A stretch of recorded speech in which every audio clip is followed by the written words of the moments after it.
Assalamualaikum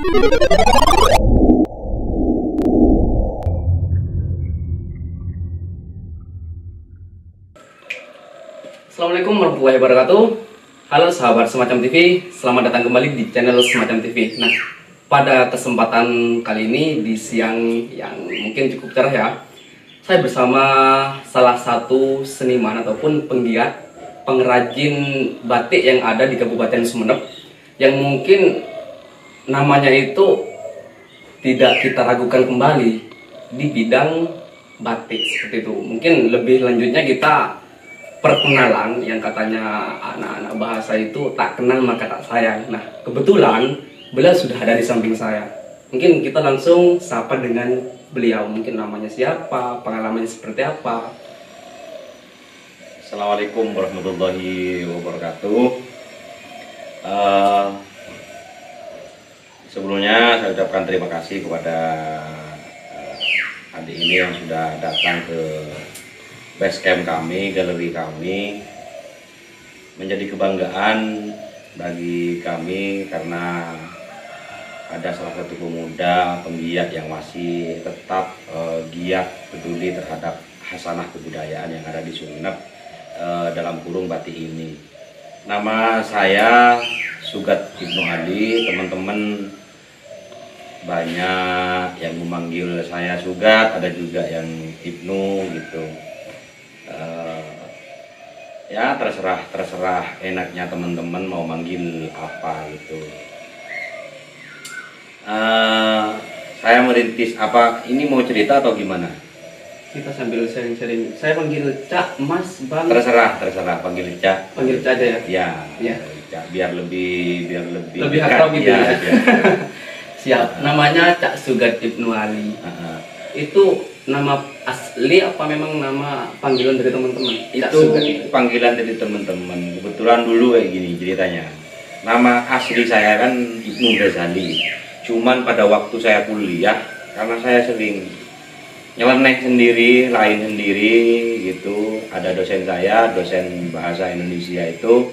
Kebetulan waktu itu saya suka terhadap dunia sastra, dunia pentas juga gitu.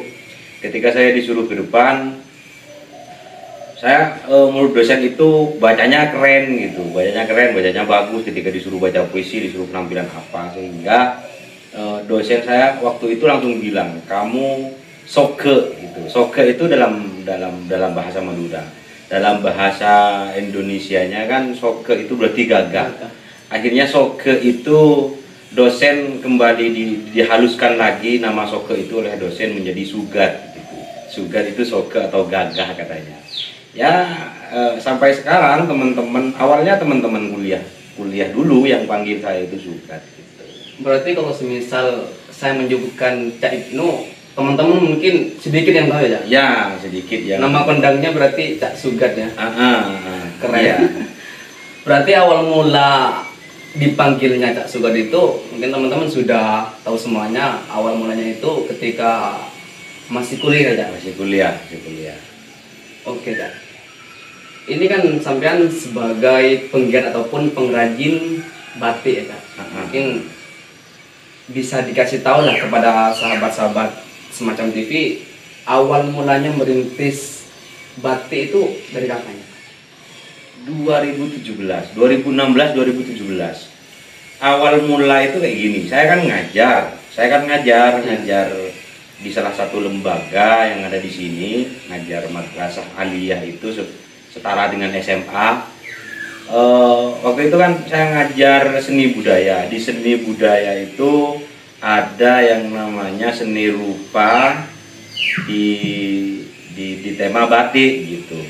Mungkin karena anak-anak sudah mulai bosan dari kelas 10 sampai kelas 12, saya cuman mempraktekkan batik itu ke media papan tulis gitu. Ke media papan tulis. Akhirnya anak-anak kelas berapa?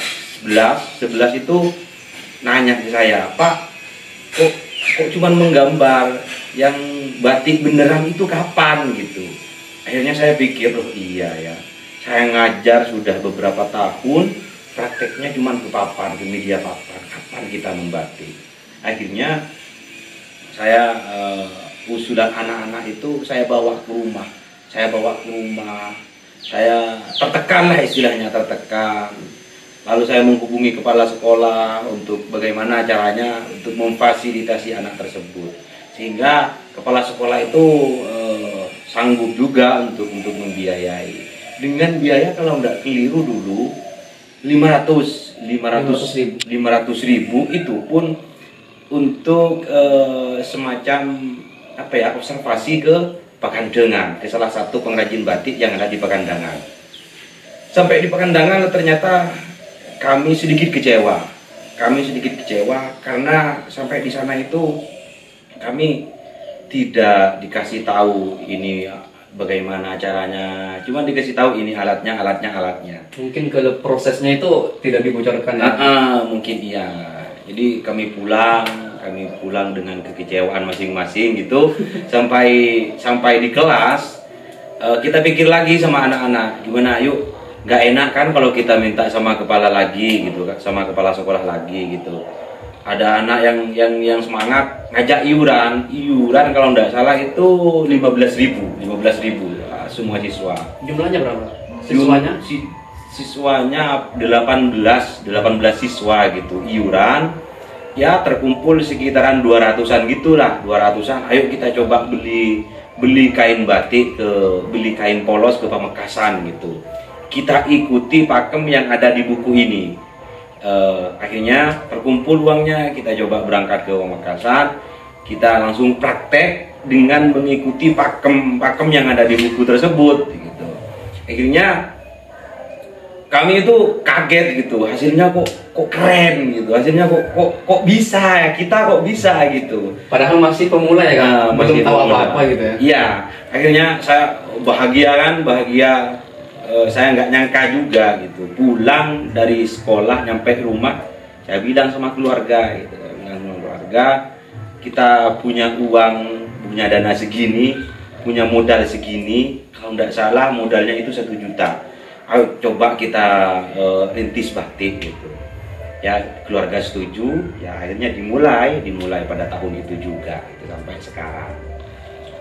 Pakem itu apa? Tadi kan sampean menyebutkan persis dengan pakem itu. Saya pribadi jujur masih awam terkait batik gitu. Mungkin teman-teman juga penasaran pakem itu apa? Pakem desain apa gitu ya. Pakem batik itu adalah aturan-aturan yang memang sudah disepakati oleh pembatik dari dulu gitu. Kalau motifnya daun, bunga gitu, itu pakem. Terus pengerjaannya harus pakai canting, pengerjaannya harus pakai sesuai aturan-aturan itu namanya pakem. Namun saya pikir lagi, saya rasa kalau batik saya itu tetap dipakem seperti pembatik lainnya, saya rasa orang yang seperti saya, pembatik pemula itu yang seperti saya, lama munculnya ke media, ke orang-orang gitu, karena batik-batik seperti itu sudah banyak. Akhirnya saya mencoba untuk batik yang lain daripada yang lain, lebih ke abstrak, lebih ke merusak kepakemannya itu, tapi tidak meninggalkan kepakemannya loh. Tapi tetap menarik juga. Iya. Meskipun abstrak, pakemnya itu tetap ada kayak gitu. Berarti tahun 2017 ya? Ya, 17. Sampai sekarang kurang lebih 5 tahun ya? 5 tahun. 5 tahun. Berarti kalau dihitung rintisnya 5 tahun sudah banyak uangnya ya? Nggak begitu juga sih. Nah gimana? Kalau masalah pendapatan atau apa, kan orang-orang dulu itu bilang semakin besar pendapatannya semakin besar juga keluarnya gitu katanya.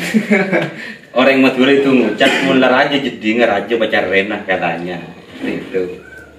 Betul juga ya. Tadi kan sampean menyebutkan kalau batik yang sampean ciptakan itu ya lebih ke abstrak, tapi tetap tidak meninggalkan kepakemannya. Ya seperti itu.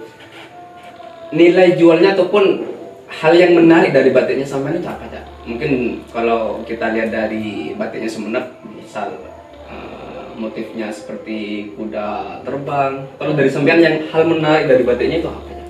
justru saya lebih merusak gitu. Merusak dalam artian tetap dalam jalur seni gitu.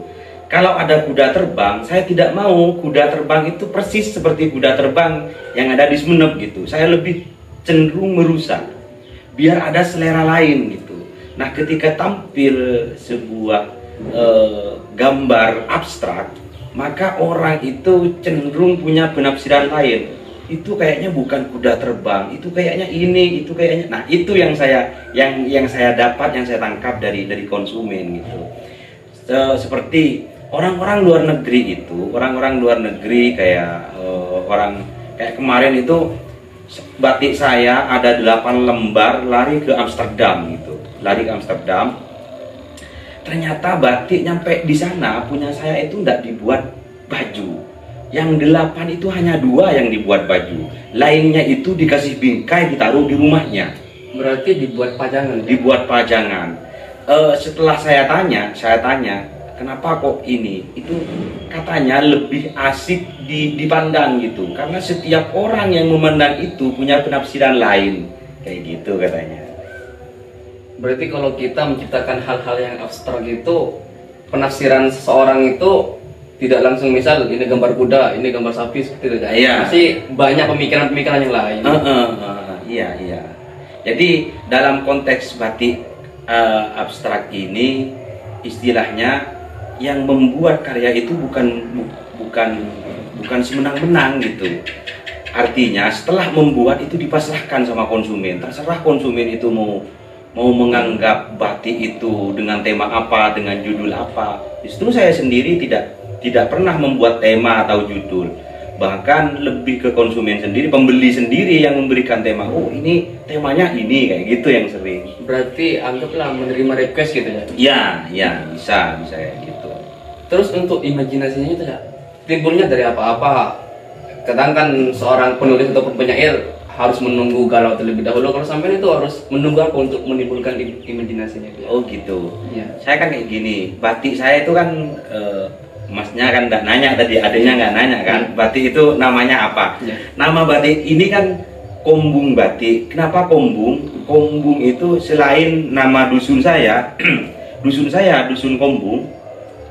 Di dusun saya itu terdapat mayoritas lah batunya itu batu kombung, batu yang dibuat pondasi rumah gitu. Warnanya putih bertekstur kasar. Nah, batik saya itu lebih cenderung proses iluminasi penyalinan dari motif kombung tersebut gitu, batu kombung tersebut. Kayak gitu. Masalah imajinasi ya, yang namanya pengrajin itu kan harus pintar membaca kan.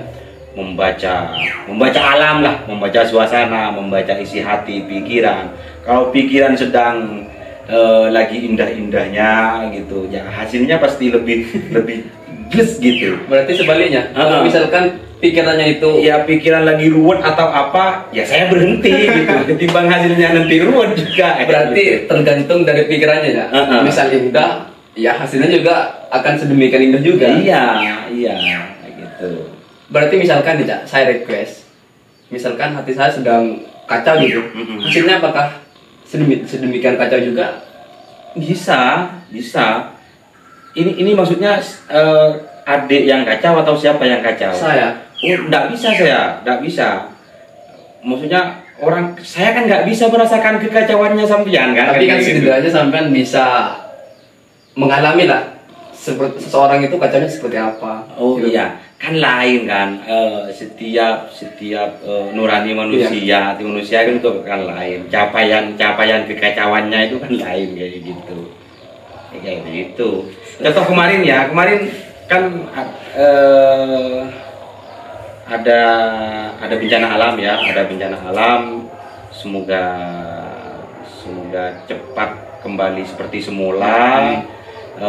Juga diberikan ketabahan oleh penduduk di sana. Istilah Gunung Merapi kemarin, Gunung Merapi itu kan saya buat batik yang motifnya itu lava, dan motif lava itu nggak nyampe 1 hari di sini langsung dipesan gitu. Kapan itu?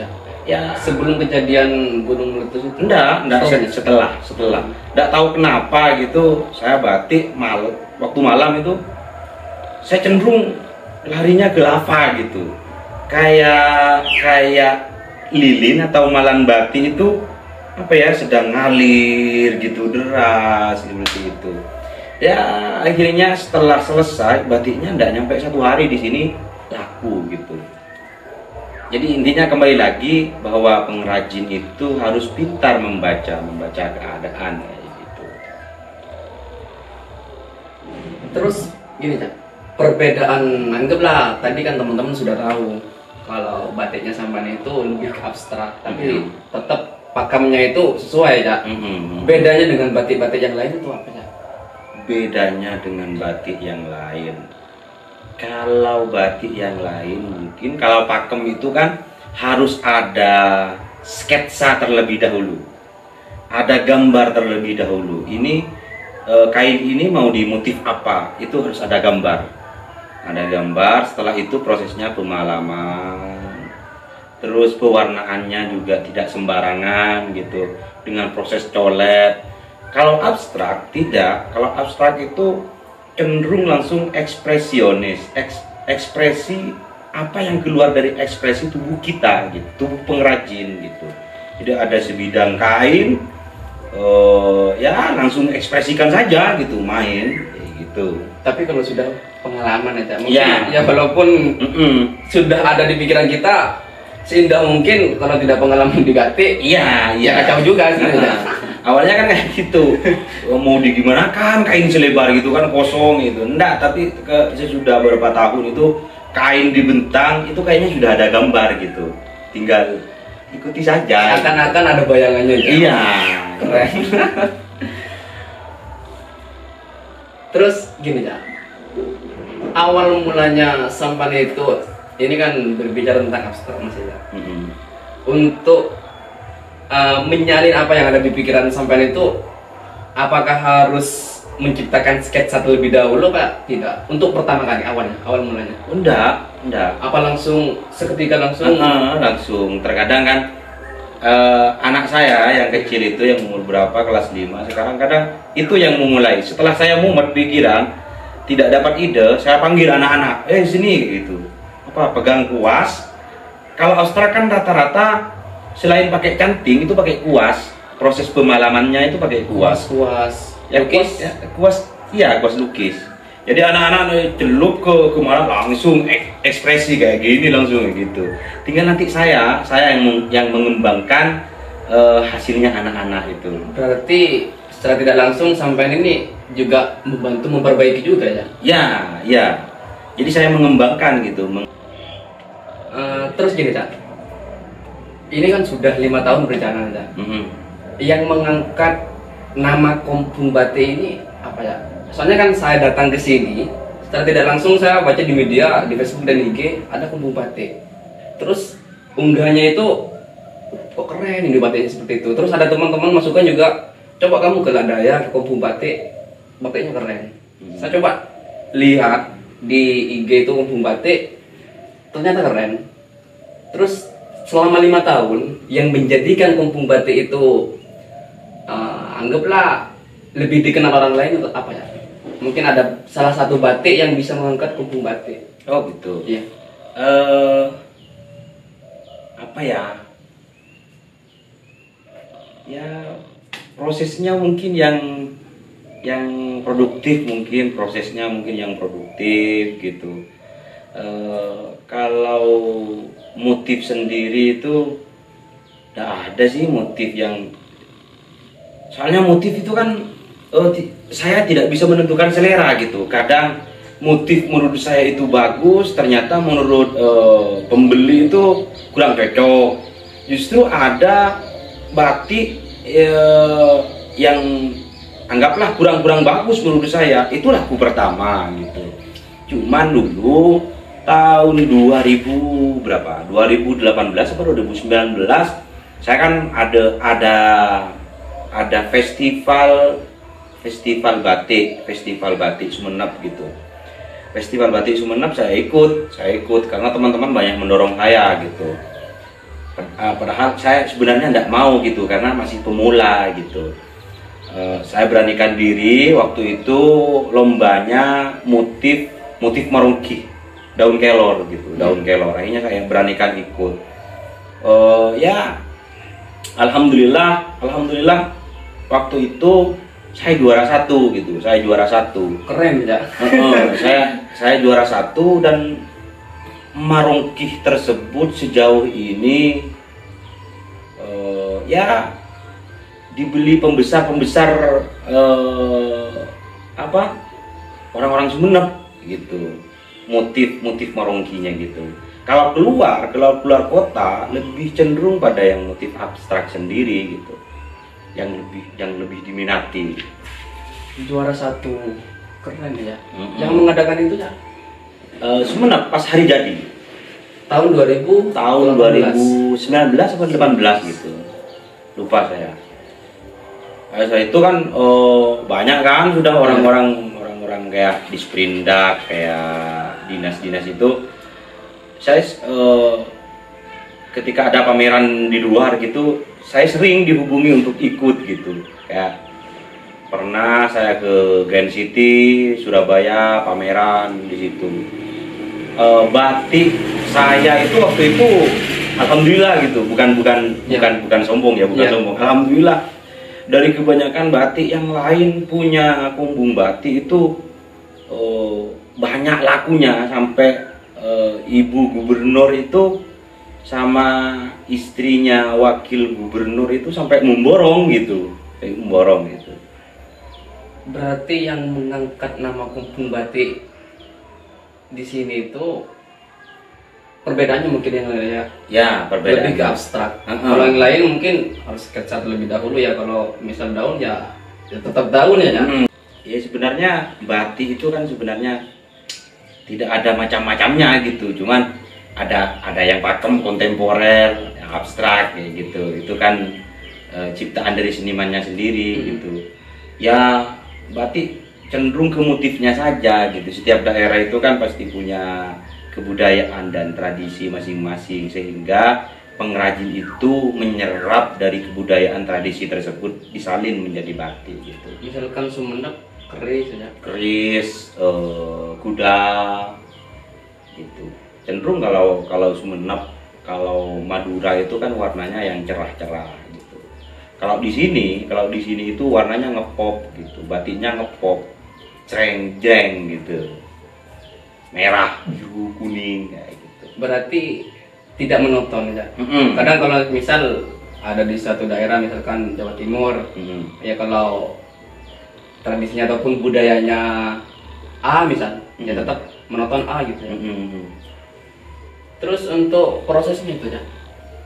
Proses dari pertama itu apa yang dilakukan? Mungkin ya kain pasti butuh ya. Proses ya seperti yang saya katakan tadi ya, sama seperti yang pembatik, cuman di sini tanpa sketsa, tanpa gambar dulu gitu, langsung main ekspresi. Masalah pemalaman, canting, terus pewarnaan, kunci warna, terus ngelorot, itu kan sama ya, itu prosesnya. Tidak ada lainnya? Tidak ada. Sama seperti pengerjaan batik, cuman yang membedakan kan motifnya itu. Satu batik itu berapa hari kira-kira pengerjaannya? Satu ya tergantung. Ya kalau cuacanya misalkan kan harus dijemur ya. Kalau cuacanya normal, 1 hari sebenarnya bisa menghasilkan satu batik. 1 hari bisa menghasilkan satu batik. Bisa kedua gitu. Tergantung ke mood kita, mood pikirannya kita gitu. Kalau pikiran kita lagi enak, nyaman, lancar membatik gitu. Penasaran terkait batik hasil dari kumbung batik. Ya lebih-lebih kalau teman-teman ingin membeli langsung datang saja. Masalah kecewa ataupun tidaknya saya jamin tidak akan kecewa, seperti itu. Bener ya? Ya insyaallah. Iya. Mungkin saya cukupkan sampai di sini untuk sahabat-sahabat Semacam TV. Kalau semisal ada kekurangan ataupun kesalahan dari kami, mohon maaf sebesar-besarnya. Jangan lupa Silakan tekan tombol like-nya. Kalau kalian ingin berikan masukan ataupun tambahan-tambahan lainnya, silakan masukkan di kolom komentar seperti itu. Saya cukupkan sampai di sini. Assalamualaikum warahmatullahi wabarakatuh.